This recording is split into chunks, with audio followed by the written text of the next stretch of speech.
Yang masuk sekarang adalah hilirisasi yang 90% lebih peranannya adalah Cina, dan kenikmatan yang dihasilkan dari hilirisasi itu lari ke China. Apakah ada perbedaan definisi hilirisasi antara Bapak dengan pemerintah, ataukah ada data-data yang memang saling bertolakan? Saya yakin Presiden tahu tapi pura-pura tidak tahu. Undang-Undang Dasar 45 mengatakan bahwa bumi, air, dan kekayaan alam yang terkandung di dalamnya dikuasai oleh negara bagi sebesar-besar kemakmuran rakyat. Nah, coba kalau Pak Jokowi sebagai pengusaha mebel, itu kan nilai tambahnya dinikmati Pak Jokowi kan? Sebagai pemilik perusahaan mebel. Perusahaan mebel, dia ngolah kayu jadi mebel. Dia bayar pajak. Dia mengekspor, hasil ekspornya untuk Pak Jokowi kan? Dirinya, iya. Warga negara Indonesia. Nah, kita lihat sekarang yang dimaksud Pak Jokowi, cuan Indonesia itu dari berapa puluh triliun menjadi 540 triliun. Iya. Oke, apa itu 540 triliun itu?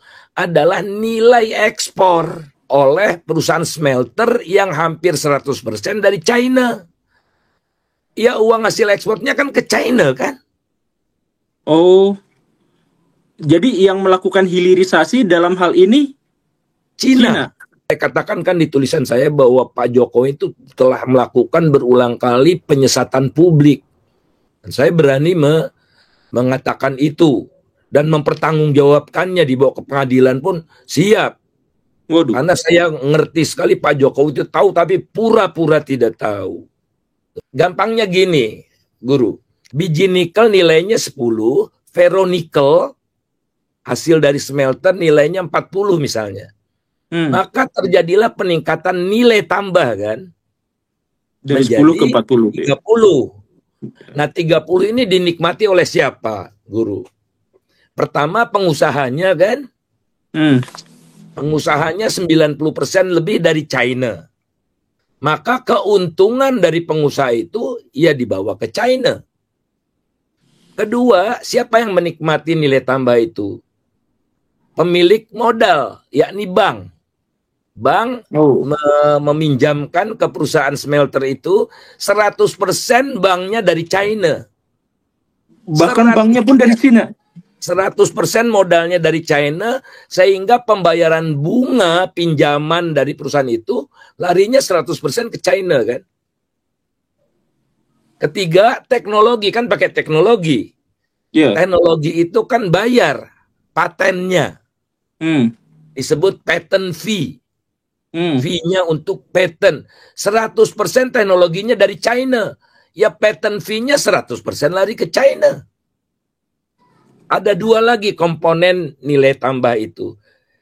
Yang keempat adalah pemilik tanah. Nah, pemilik tanah adalah Republik Indonesia, mereka bayar PBB. Guru bisa cek, PBB-nya kecil banget. Rupiahan, 10 rupiah lekah meter persegi dan sebagainya. Jadi kecil sekali komponen nilai tambah yang dinikmati oleh pemilik tanah, yakni Republik Indonesia. Dan yang terakhir adalah pekerja, ya kan? Nah, pekerja itu dapat upah. Nah, pekerja ini ada dari China, ada dari Indonesia. Dan industri smelter adalah industri padat modal dan padat teknologi. Jadi sedikit pekerjanya kan?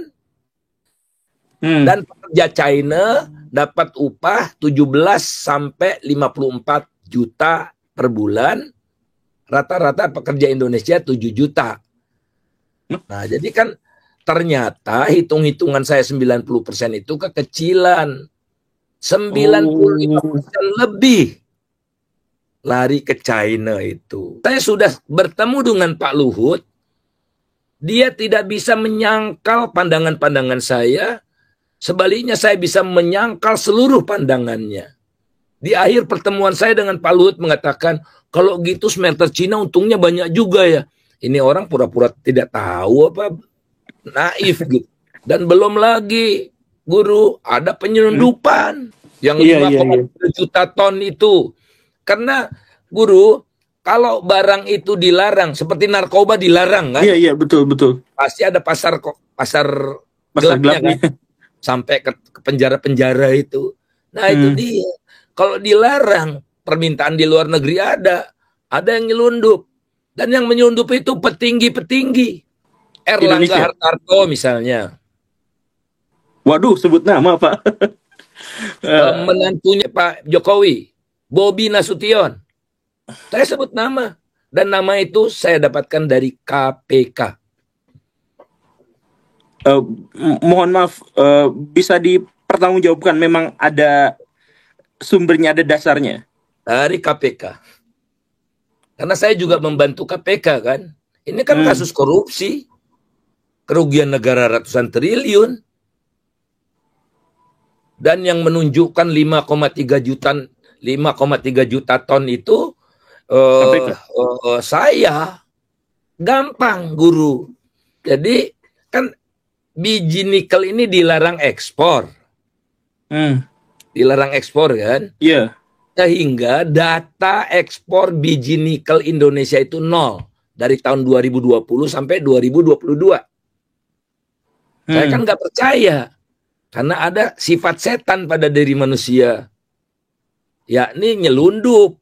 Untungnya gede dong. Nah, gampang sekali, guru.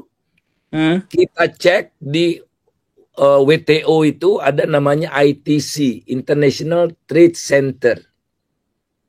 Dia mengkompilasi statistik perdagangan luar negeri semua negara anggota. Nah, saya cek Cina. Ada. Cina mengimpor biji nikel dari Indonesia. Ada ternyata. Indonesia yang tidak melaporkan. Yang Indonesia bilang 0. Karena dilarang kan? Iya, Cina melaporkan ada 5,3 juta ton selama tahun 2020 sampai 2022. Dan ternyata yang mulia, guru, bukan hanya nikel. Saya baru dipresentasikan oleh tim dari Kejaksaan dan KPK ya. Ini kawan kita, mata rantainya segala macam. Nah, pada titik ini saya nggak mau sebut nama karena masih diinvestigasi. Saya ada pengalaman satu nih, guru. Di awal pemerintahan Pak Jokowi, saya ditunjuk oleh pemerintah untuk jadi ketua tim anti mafia migas. Mungkin guru masih ingat. Iya. Anti mafia. Saya itu 6 bulan. Ketemu aliran dananya, ketemu siapa aja yang menerima, ketemu mafianya namanya Reza Khalid, ya, dan begundal-begundalnya yang lain gitu ya. Nah, itu bisa. Kenapa? Ayo bikin lagi ketua Satgas untuk membuktikan. Nggak usah saya ketuanya. Satgas smelter selesai semua. Terbuka semua.